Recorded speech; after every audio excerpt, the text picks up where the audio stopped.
just last year, there was over 350 million families across the world that can't find an affordable home. About 100 million of it is here in sub-Saharan Africa. So there are all of these mega challenges as Kubik that we're trying to actually solve, and yet it would be overwhelming if we tried to do it by ourselves. So one of the things that we've always thought about is it's not a matter of how, as a company, we try to solve everything alone. It's about what is the most critical piece of the puzzle that we can contribute to and put a dent in and actually rally others to be a part of as well. So as a business model, we did not think of ourselves as a company that will try to do it all. We actually thought about ourselves as a business that will try to do one thing very well, but also be a catalyst to bring others along with it. This is Salam and Hello, where stories of joy and justice vibrate with the rhythm of Africa and the diaspora.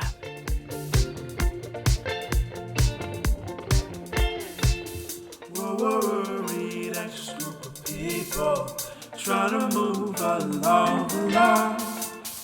Maybe one day we'll get onto something. Until then we say, hold on. I know it's hard, but baby, you just got to hold on. Salam and hello, everyone, and happy New Year. It's great to be back with you here in January. We are enjoying the summer months in Nairobi, but wherever we are, we hope that 2024 has been kind to you so far. Before we get into today's episode, I want to ask you for a favor. Please make sure that you are liked, following, or subscribing the show. There were some changes to iTunes algorithm over the holidays, so go back, make sure, especially if you follow us on iTunes, that you are still following us. Some of the shows have been paused, so take a look at your following. And if you're not following or subscribed yet, please do. It really, really helps the show.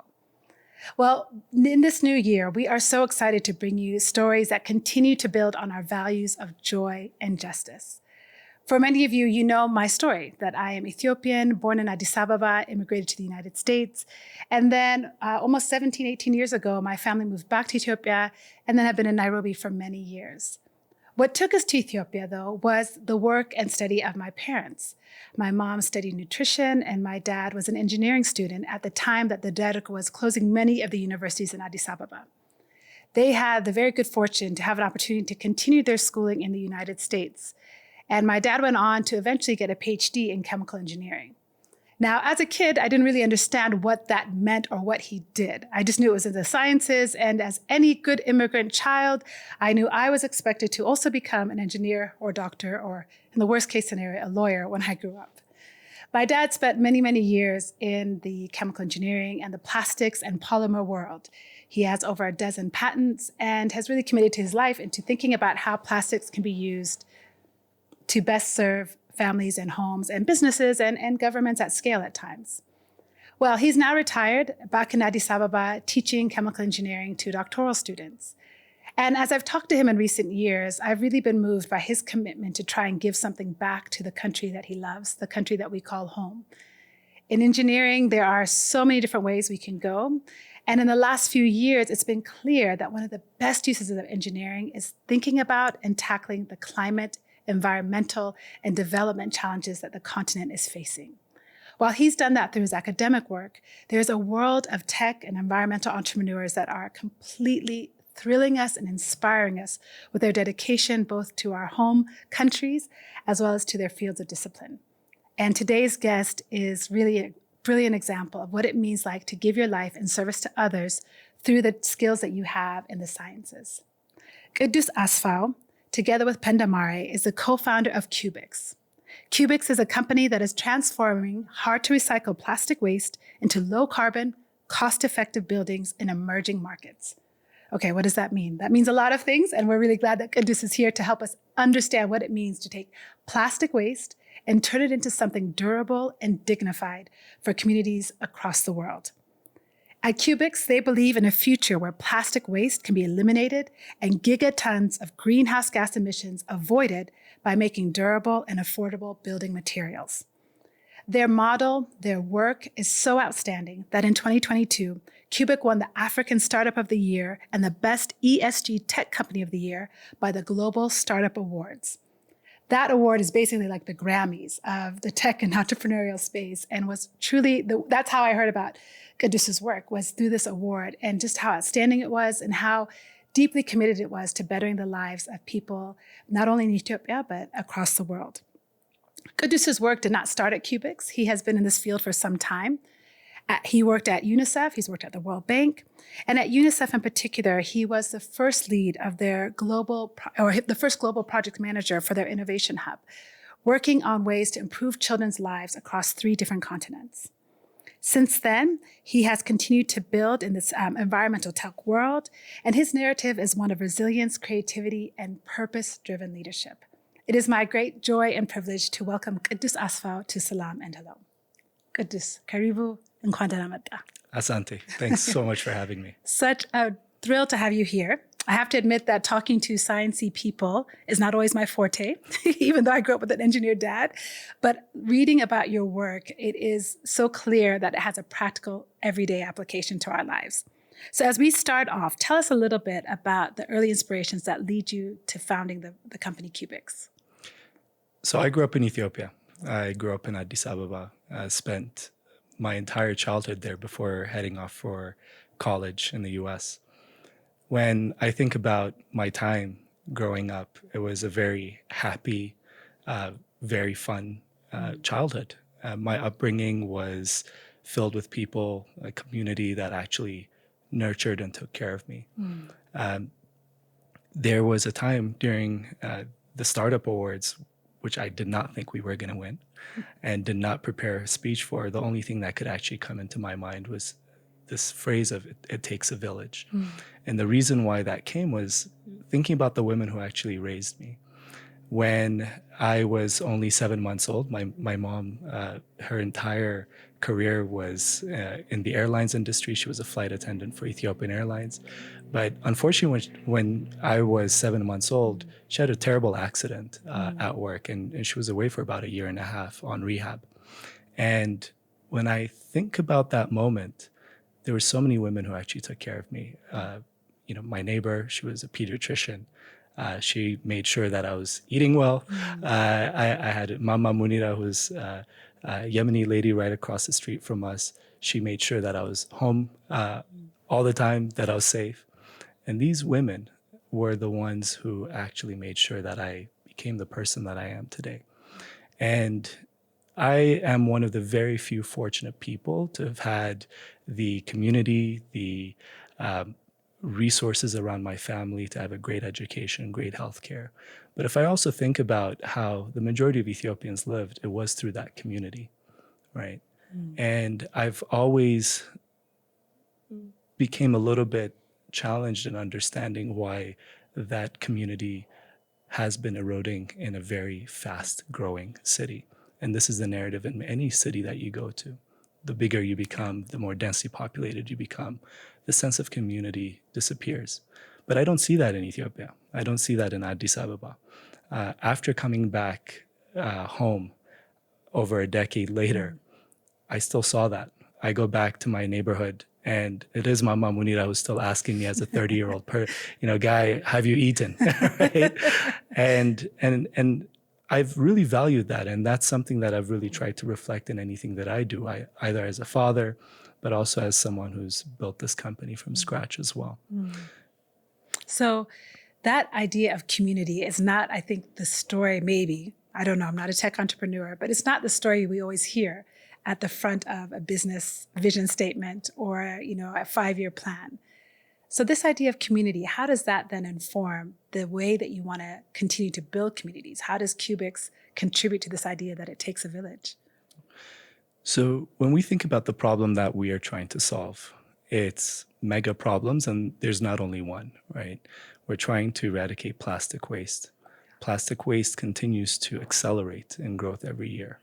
There's over 370 million tons that go unrecycled just last year. Wow. Right? Most of it comes from the US. If you think about climate change, about 40% of greenhouse gas emissions come from how we build and how we live. We're not doing much about that. And then when you think about affordability of living, which is something that's very nascent yet very alarming, we are still having a massive gap in families that don't have a place to actually call home that is a decent way of living, meaning a place that is structurally sound, clean, etc. And just last year, there was over 350 million families across the world that can't find an affordable home. About 100 million of it is here in sub-Saharan Africa. So there are all of these mega challenges as Kubik that we're trying to actually solve, and yet it would be overwhelming if we tried to do it by ourselves. So one of the things that we've always thought about is it's not a matter of how, as a company, we try to solve everything alone. It's about what is the most critical piece of the puzzle that we can contribute to and put a dent in and actually rally others to be a part of as well. So as a business model, we did not think of ourselves as a company that will try to do it all. We actually thought about ourselves as a business that will try to do one thing very well, but also be a catalyst to bring others along with it. I love that. I think that's really echoes the principles of many of our forefathers, like Wangari Maathai, who says, this is my one thing. This is my one thing that I can do. And hers was planting trees. Yours is turning this plastic into reusable materials that can provide dignified housing. And if I think about that connecting to how you started the conversation around communities, it's creating homes for the community to sustain in, to live in, to continue in. When we talk about people, we talk about communities, we talk about urban centers, all of this is underneath the umbrella of climate work. And you have been able to take Cubix's message and work to some of the most critical climate conversations that the world is having.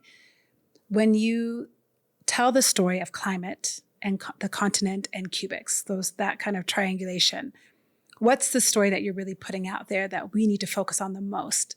I think as somebody who's just taking in information, taking in stories, there is so much noise, there are so many messages.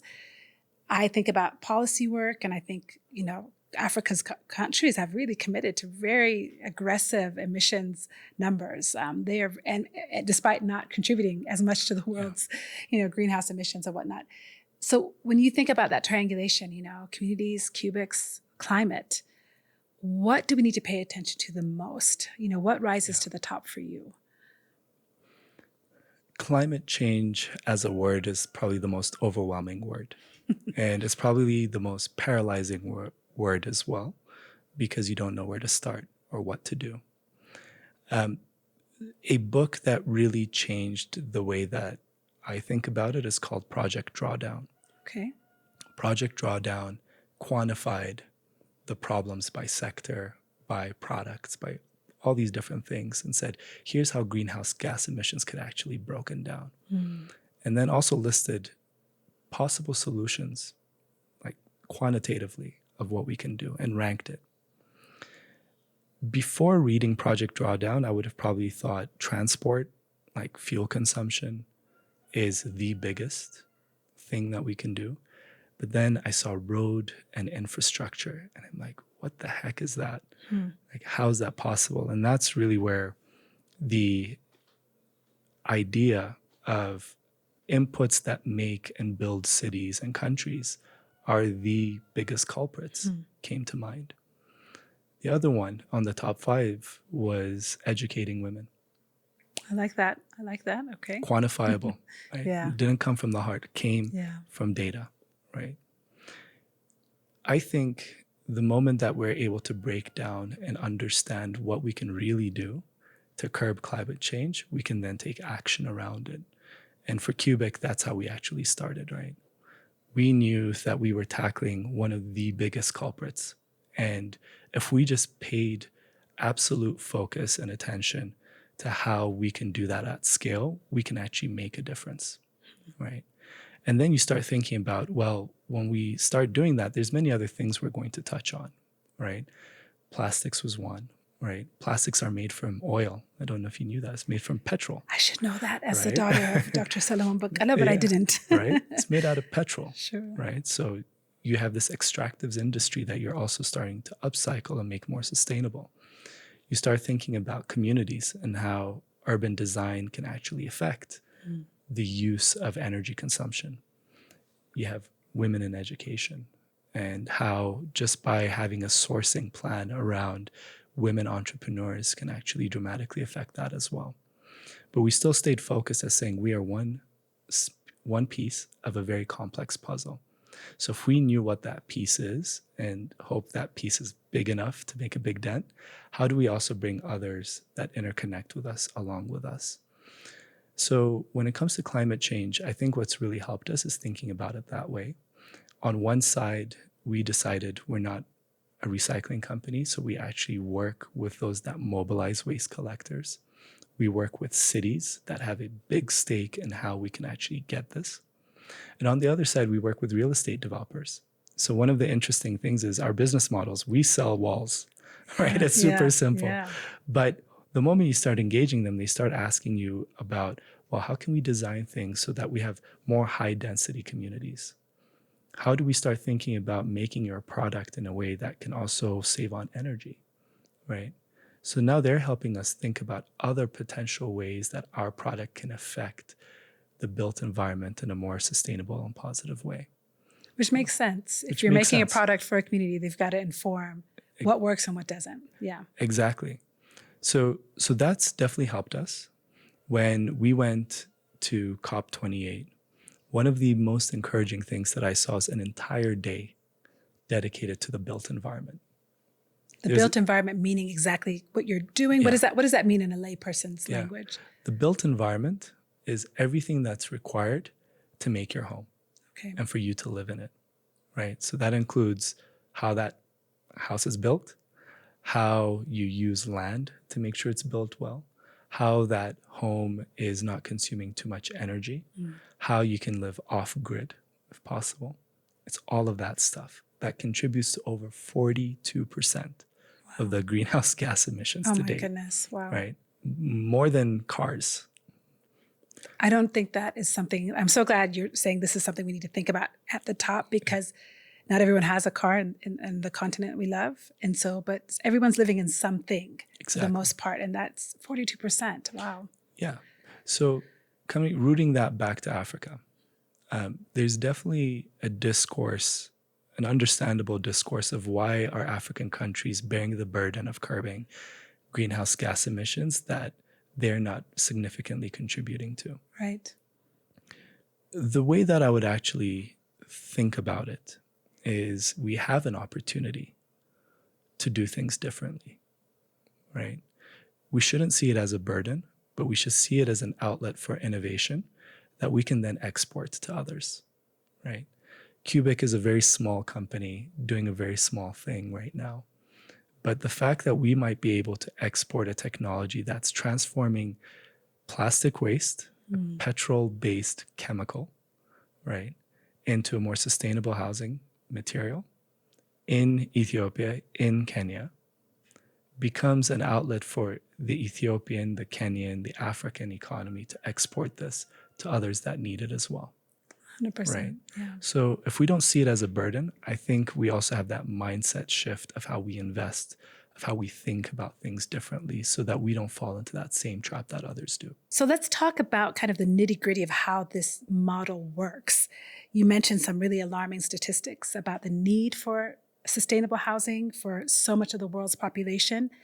Some of the data that I picked up from Cubix's website talks about 70 million tons of plastic found in landfills and streets in the continent. By 2030, 300 million families needing a dignified place to live in.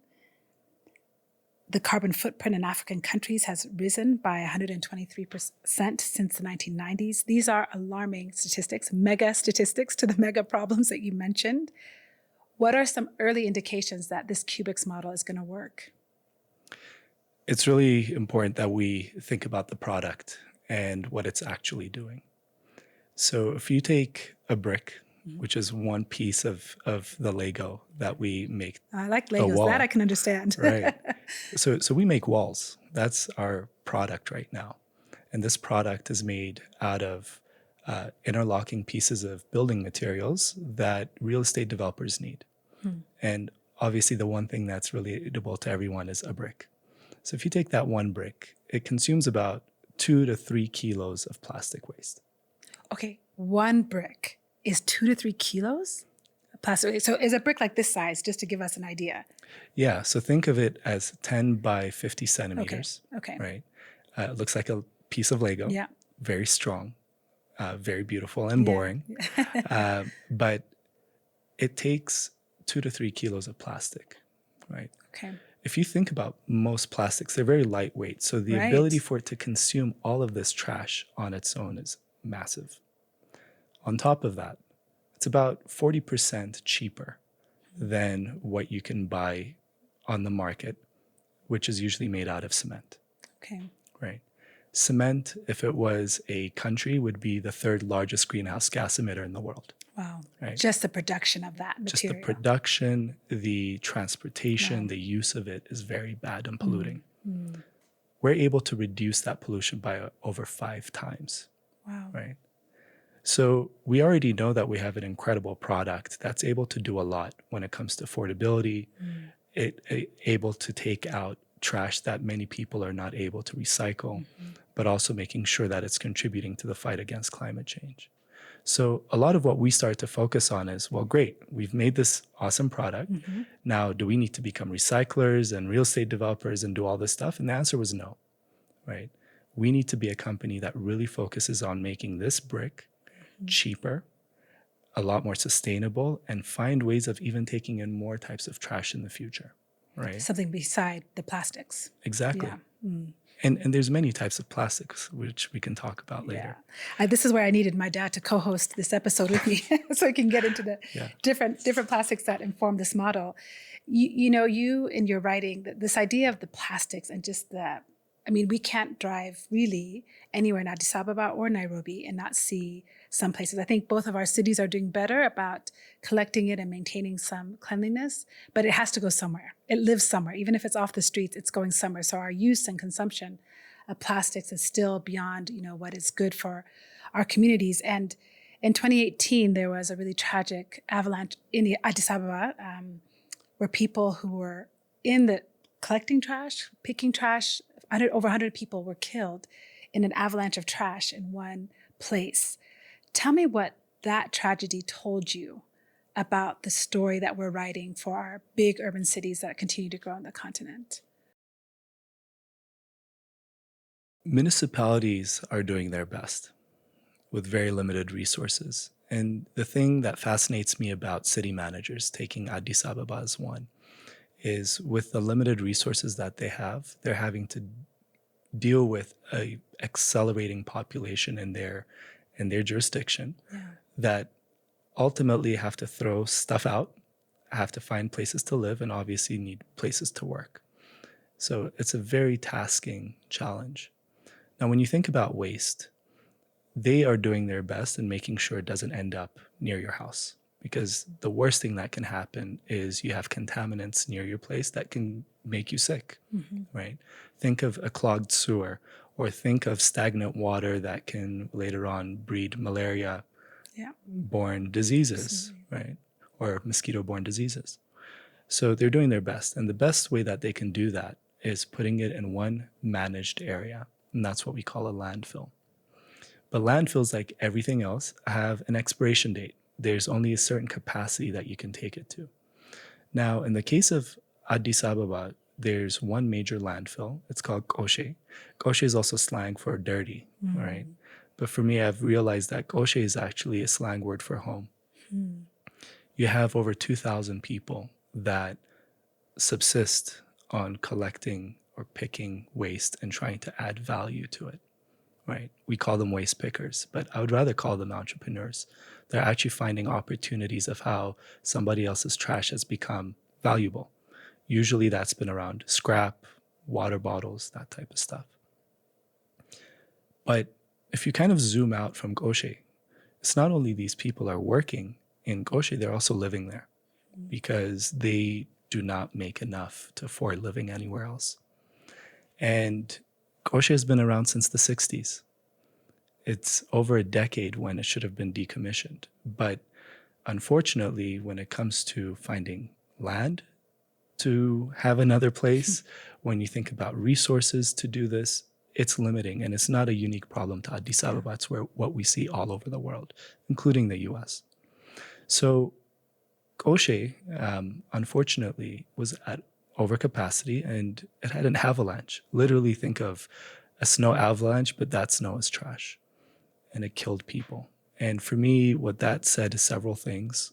The first is, how come I did not know this existed as someone who is contributing to that pile? The second is just looking at what that trash consisted of. And of course, most of it was kind of organic material, but you just see so much plastic there. And you realize, wow, all that nice little use and throw Coca-Cola bottles that we have that we always wish for, Sure. that's where it's ending up. And then seeing footages of individuals who were seeing a home destroyed also makes you realize that people find dignity in having a choice of how they live and work. Absolutely. And it's not about displacing them away from a landfill, but giving them an opportunity to actually make something better of this place that they call home. So that definitely put a huge dent in what I was thinking about in life then. Back then, I was working on software, right? I actually was at a drones symposium in Vienna when a lot of this happened. And it was also a time when my mentor, who was then in Cote d'Ivoire, gave me a call and said, why don't we do something about this plastic waste? And it really put a pivotal turn in my life. There's so much about what you said that I think is so powerful, this concept of home and dignity in particular. You had a chance to visit Oshe. I mean, you're from Addis Ababa. You know, it's not like a special thing per se, but when you went to Oshe, you met some people that left an imprint on your mind. In reading some of your reflection on that, I was really moved by the story of a young girl called Marti. Could you tell us her story? Yeah. Marty's no older than 15, right? She speaks very little Amharic. She comes from the southern part of Ethiopia. She's a migrant worker. And the first time I went to Koshe and the first time I also met Marti, you know, the first thing you see when you kind of zoom out and you see hundreds or thousands of people just scavenging is people that you think are desperate, people who are like trying to find a way out. And the more you zoom in and start talking to them, you realize they're not desperate. They're actually trying to find a way of making it work within their current situation. And Marti was a great example of this. So in this landfill and in many landfills, there's a kind of a pyramid scheme, which is very stark.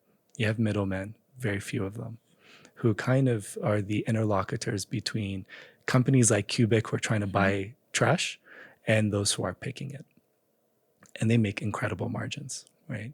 They name prices and, you know, that's that. And then you have hundreds of these waste pickers who are selling to them, who happen to be mostly women. Usually about 80 to 90% of them are women. And they make nothing, right? And the moment that I started kind of assessing that market price, you could see that, you know, this guy's trying to sell me, you know, a kilo for 20 birr. And then I asked this girl how much she's making. She said 1 to 2 birr. Per kilo. Yeah. Yeah. Her name was Marti, and it's very difficult trying to find ways of speaking to them, but I found some time. And, you know, I just asked her, you know, what do you want?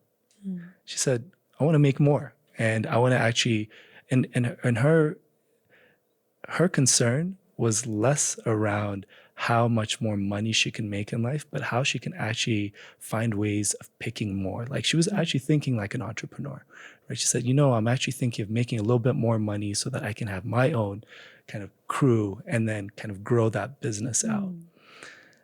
If you see Marti and put her on mute, you would find this stereotypical narrative of this poor African girl. The moment you put that volume on, you realize you have this quintessential African hustler who's actually going to make it in the world. And all she's looking for is a chance and an opportunity. And I think that really changed the way that I thought about sourcing. Cubik was very early days. We're still thinking about figuring out many things, and one of them was around the supply chain. And this was the moment we said, we're going to find ways of finding many Martis, right, and making them entrepreneurs. And they'll figure it out. All we need to do is give them direct access to us and give them that market. And that's what we've seen in the past 2 years. We've seen single moms come in because we've advertised, that we'll buy trash. She'll bring in 5 kilos. And recently I heard of a mom who brought in 400 kilos in one day. Wow. Right. Wow. And it just talks a lot about people's resilience, people's mindset that they're not looking for handouts. They're just looking for opportunities and a choice of living. And that's why we decided to build our mission around dignity. I just want to I'm struggling not to say, yes, great. I love it. Because everything you say is just the heart of what we need and why I think the best solutions for our continent are going to be from the ground up, really not from out in, but in up, and this idea of empowering people who are already there, who are entrepreneurs. I love how you said, if you take the volume up, that's the story you're going to hear. And it speaks to the gender piece, it speaks to the youth piece, which is every part of every UN convention. It's always youth and women, gender. But to see it happening just in a very organic way is really inspiring. When you think about the next 10 years for Cubix, and you think about the next 10 years for the continent, cities like Addis Ababa, cities like Nairobi, what do you want to see the story become in 10 years? What is the goal that you're chasing? I strongly believe that Africa is going to become the launching pad for many of the innovations needed to solve the world's problems, including climate change. And it's not just a feeling, it's just facts, right? When you think about how many countries or people have built these billion, trillion-dollar companies or ideas and innovations, it's come from this space of trying to solve a problem. And nowhere in the world are these problems much starker and in your face like the continent. And on the flip side, you have individuals that are not just looking at this problem and looking at it from a place of desperation. They're trying to figure it out, right? And it takes you walking out in the street and just meeting any kid out there and seeing what they're doing. And they're always figuring something out. And I really love that. I think the biggest gap for the continent, which I think is changing, is obviously access to capital, right? Capital at the end of the day is the fuel to the engine that you're trying to drive the car towards. And we have the engine. We just need a bit more fuel, right? But then the second piece is kind of the road and the direction. A lot of the entrepreneurs that I've met still need exposure towards how to think about this thing that could be $1 trillion idea, but are still thinking about it as $1,000, $1 million small scale business. Everything is there in us, and it just requires a bit more exposure and capital. So what I would love to see, and what I firmly believe will happen, is the continent really being seen as that launching pad for these type of giga scale innovation for the world. So last year, a couple of years ago, maybe it was, last year, you were able to secure couple $1 million in seed funding. What does seed funding like that mean for a company like Cubix? What does that in the short term allow you to do to reach some of those 10-year markers of giga solutions? It's validation around various things, right? So the fundraising journey is tough, right? It's tough for everyone. It was definitely tough for us. And what I quickly realized was fundraising for us meant fighting a lot of uphill battles, right? If I was a software company in Silicon Valley with a nice PowerPoint, I could have probably raised something within the first month. That was the reality in 2021. But what I realized is I have this African company operating in probably one of the hardest to operate markets in the world in hardware. So I'm asking all this money for something that's not going to have, 1,000x returns immediately, right? And one of the things that we had to start thinking about is this really about trying to prove to investors that Kubik will work? Or is this really about trying to prove to investors that Africa is the place where the likes of Kubik will work, right? So we actually started marketing a lot more about Ethiopia in our case, since this is where our operations was starting, talking a lot about the opportunities in Africa, talking about what Africans are achieving. And I think the moment that the snowball effect of, awards, key investments started to come in, what that validated to us wasn't that Cubik is great. It's that people are starting to understand the story of African innovation and the power that Africa has to solve very big problems that others haven't been able to solve yet. We couldn't agree with you more. I mean, that's so much of what we're trying to do here is put out those stories to say it's actually our solutions are not just even for the continent. They are global in reach, global in impact. And it's clear that Cubix's model is capable to do that. What I loved in one of your promotional or marketing kind of people, well, it wasn't marketing. I think it was for COP28 that just happened last month in December.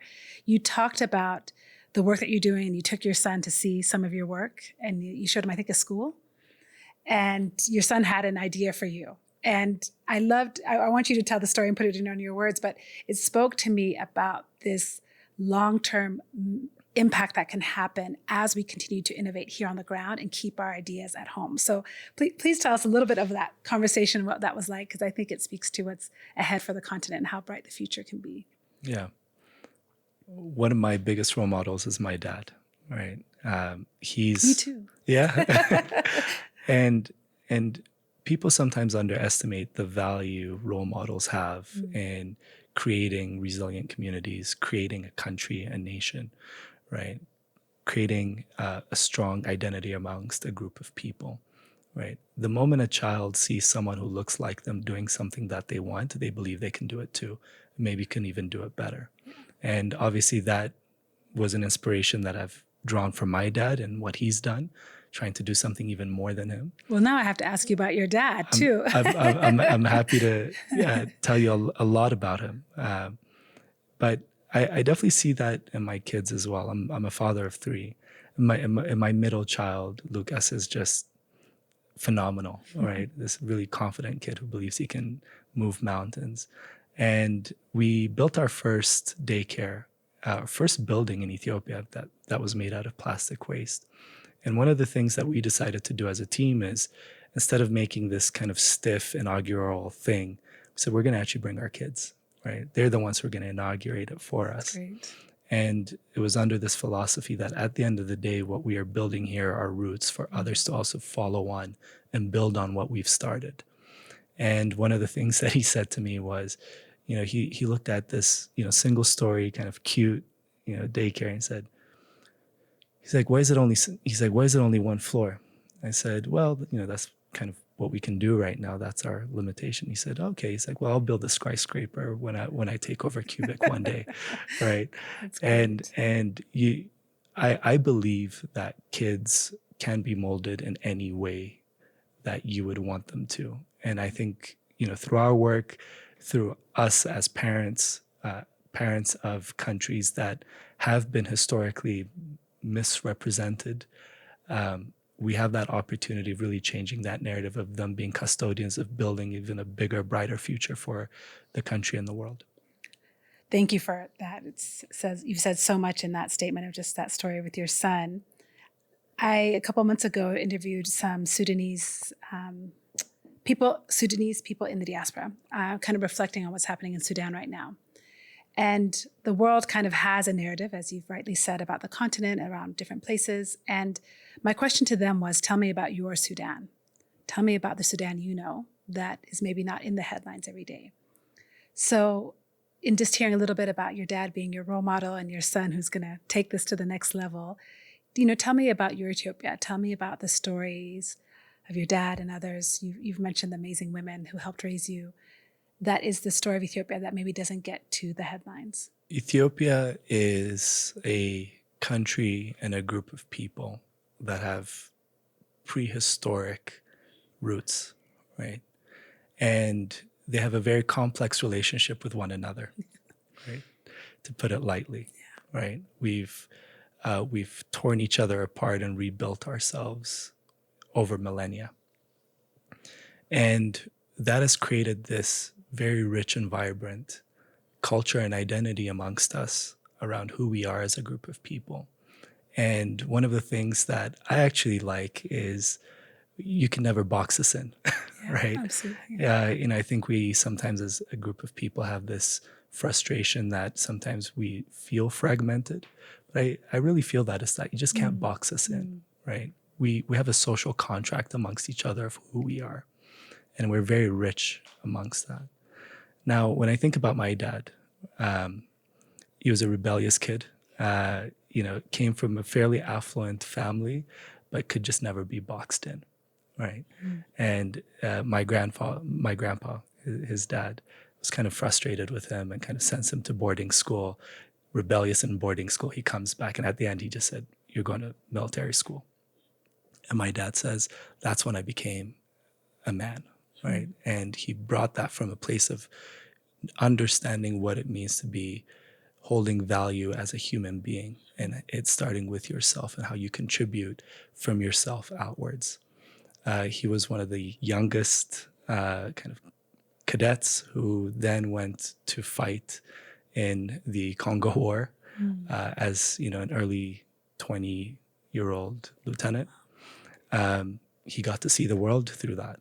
And upon coming back, was able to go to training in Georgia in the US and then saw what the American dream could also look like, and came back and asked to be honorably discharged and go get an education.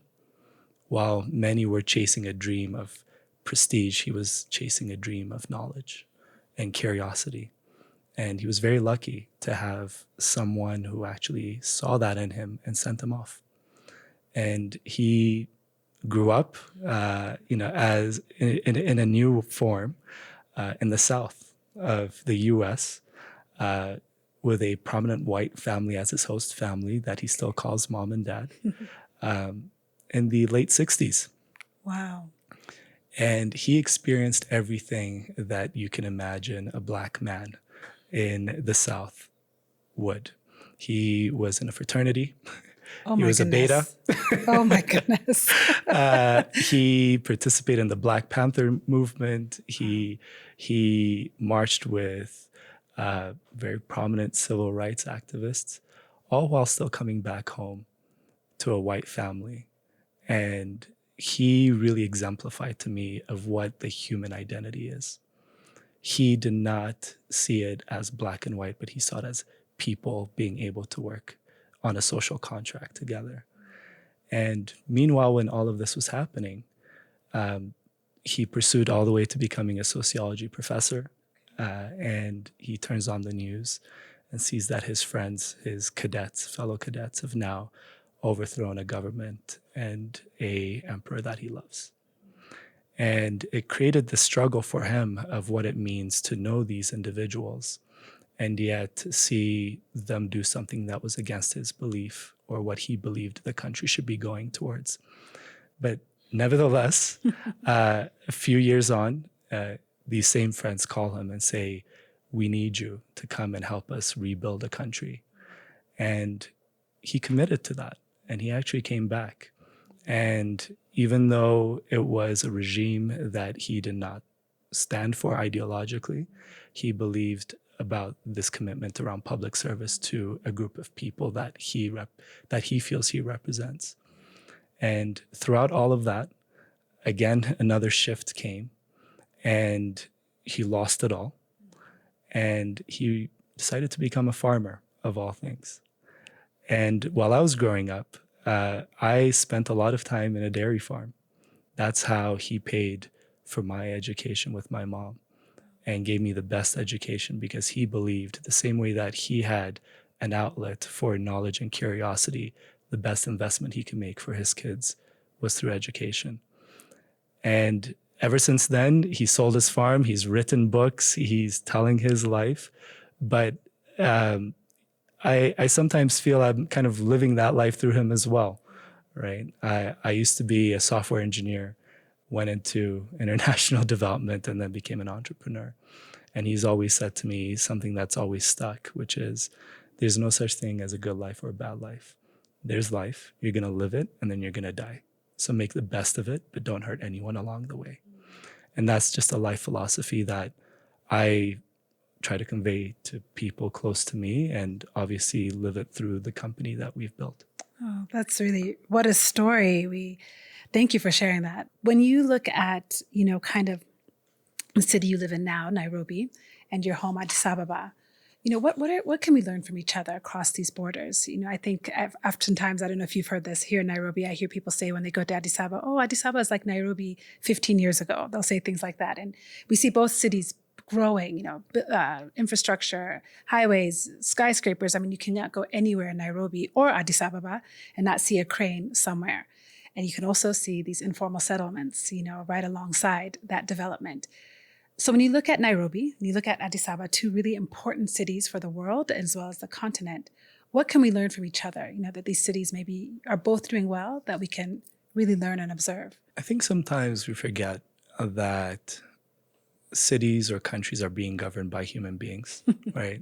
and it's, if you just even think about your day, if you think about your most overwhelming days, there's so little that you can do during that time, right? And one of the things that I've noticed is people don't really have time to explore the world or do everything that is possible for them. I definitely see that within municipalities. And one of the things that I've encouraged is, why don't you guys come to Nairobi and see how they're doing things, or telling people to go to Addis Ababa and see things. But at the end of the day, they have to plan a trip. They have to, it becomes overwhelming because just the amount of work on their desk here is a lot. Now, having said that, one of the things that I definitely see is an appreciation for exchange amongst countries like Kenya and Ethiopia, but also the power of collective work, especially around shared infrastructure, right? There's a lot of stories that have come out in the past few years around how, Ethiopia and Kenya have agreements around sharing electricity, or around, the African Free Trade Agreement and Act, so that we can work together. I think that type of collective sharing of infrastructure is going to really catapult us. And that's something that has always been a void because of just the way that our countries have been formed from colonial pasts that we've had. And we're definitely breaking it. The second thing that I'm really fascinated about is the shared mentality that we all have, that unless we work together, we're going to be left behind, right? Absolutely. I definitely love the kind of the rebelliousness that many African leaders have these days around not trying to conform to the norms that others have structured for us, right? Trying to have those same social contracts amongst ourselves is super important. And when we think about climate change, when we think about how we build and reimagine what cities and life in cities look like, it won't happen by the experience that Stockholm and Jakarta have. Right. It's by sharing on how Nairobi and Addis Ababa or Kisumu and Derrida are able to build. And I definitely see these human beings coming together and collectively sharing that in the future as well. Thank you for that. I'm glad you also picked up other cities. You're right. So much emphasis on Nairobi and Addis Ababa, and both these countries are booming, other markets. I have to ask you, I've heard people ask you about your advice for other entrepreneurs, but just hearing you speak about this triangulation of challenges, rooting it back on the continent, it's clear to me that you also must have some really consistent habits in your life that allow for this kind of analysis, thoughtfulness, and kind of specificity in your work. Tell me a little bit, instead of advice for entrepreneurs who want to do similar work, tell me about some of the habits that you have in your day-to-day life that really allow for this kind of imagination, but also impact. I think it's always important not to fear failure. And I know many entrepreneurs say that, but I can kind of break down what that means, right? It's my dad who said, what defines you is not, how you fall, it's how you pick yourself up, right? Failure is actually a learning process. It's not an end point. And I think the moment that you have passion or interest to do something, trying it is okay. Like, try it, right? And through that process, you learn something new. It might not have been the way that you imagined it will go, but it gets you somewhere that you desire. So I definitely try to have that type of mentality to anything, especially in building a company where the obstacles are dime a dozen every single day, right? And the moment that you're not afraid of trying something that might not work really is a game changer. The second thing is most things that you will work on that matter are going to be very difficult because if they weren't, someone else has already solved it, right? True. And one of the things that actually gives me energy is the harder, more complex the challenge is, the realization that you have an opportunity to be the first person to actually figure it out. So I really try to use that type of mentality as well. And then the final piece is, actually second to last piece is breaking it down to small chunks, right? Everything will always be overwhelming if you see it as a big picture thing only, right? But if you kind of work your way backwards on every little thing you have to do and then understand what that first step looks like, that really is the breakthrough. The breakthrough is the first step, right? Everything else kind of comes along with it. But the final piece is never think of solving anything alone. It's actually kind of silly. I am not a chemical engineer, right? I have very little understanding around the real estate industry. But one thing I definitely knew is if I understood what problems needed to be solved incrementally, then it makes it easier to understand who I need to bring on that journey along with me. And, Cubik is not a company that was built by Kidus or Penda.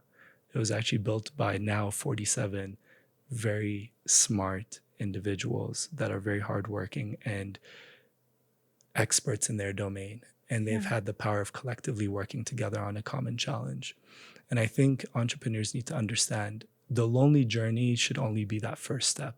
But unless you bring others along with you, you will probably get so far that it won't really matter. So what's next for Cubix and those 47 people who you're building with? Ethiopia is definitely the focus this year. We had an incredible year last year. Probably the four big highlights for me is, fundraising was one, and the recognition that came along with it. Building our first daycare was another. Launching our factory was a huge achievement. But then also being able to see the team that we've built is just incredible. I think this year we need to prove to the world three things that I've told everyone on the team. That this is real. I like that, This is real. Like, people need to see this out there. We're out of the idea stage. This is happening. Right. They need to see this in different places. They need to see that people want it and that this thing can actually grow. And I think if these are three data points that we can prove out this year, then 2025 and beyond will look very, very different for us. Well, we will be watching. We will be cheering you on from our sidelines and continuing to listen to your story. I'm really struck by, in addition to your ability to take an idea and actualize it, you're an incredible storyteller of being able to weave the story of this place and the people that matter to you and the problems that are out there and tell that in a way that really lands, well and powerfully. So thank you for all that you're contributing. Before we let you go, we always ask our guests two questions before we ask them, because we let them leave, because we love to see the through line between people, whether they're tech, climate entrepreneurs like yourself, or if they are in completely different industries. So our first question, Kidus, is what is your favorite beverage? My guilty pleasure is Coca-Cola. It's the byproduct of an incredible childhood and trying to get that tuber from my parents to buy one. While I don't consume it as much anymore, if there is something that gives me just ultimate joy, is being in the middle of nowhere and finding that very cold Coca-Cola. In a glass bottle. In a glass bottle. Really, it must be in a glass bottle. It must be in a glass bottle. So my first words were Coca-Cola. Isn't that so sad? Not Imma, not Abba, it was Coca-Cola.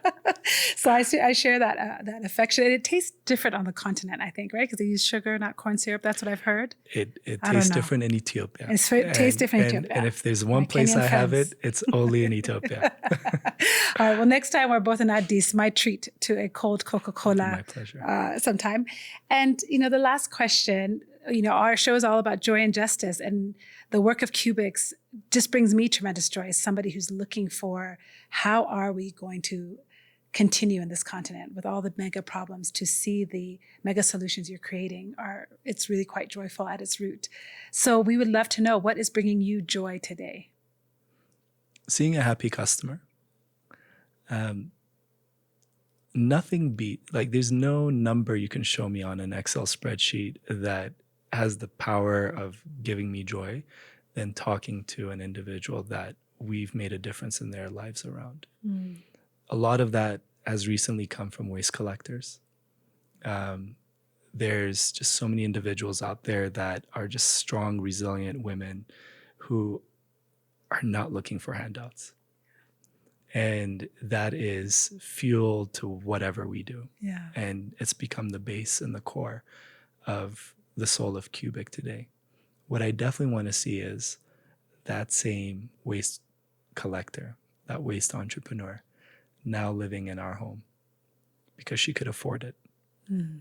And the one thing we don't talk enough about is our commitment to investing in women, not because it's nice, but because there's enough data there to show that women are the best asset class to invest in. Yeah. Right? If you invest in a mom, she's investing in her children. Right? If you're investing in women, you're investing in a community. And we really believe that if we can do that and walk the walk or walk the talk, right? We think we're going to make intangible difference that will never come to figures. And I feel like I've lived through that, through the women that have raised me as well. That's awesome. What a beautiful tribute and a legacy you're building. Thank you so much for being on Salam and Hello. I have to tell you, it was very hard for me. I saw that you're a Duke grad and my daughter's at Carolina. And I just want to commend myself for going through this whole interview without mentioning it. I just want to say well done to myself, but I'm just kidding. Such a joy to have you on Salam and Hello. I hope you will continue to come back and, we can ask you in a year's time how it's going, but we wish you just continued success and, may your impact go beyond your wildest dreams. Thank you so much for having me. It was such a privilege. It was a pleasure. Thank you so much, Kidus. Listeners, let us know what you thought about this episode. I hope that you will take the principles Kidus shared about, failing fast and looking for the problems that you can solve to heart. We would love to hear what you thought. So leave us a message, send us a DM. You can go old school and email us, lily@salamandhello.com or producer@salamandhello.com. And we are really excited to be back in your feed in 2024.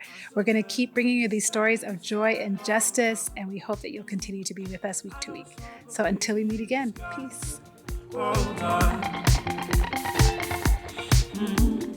I don't stop, baby, in the skies.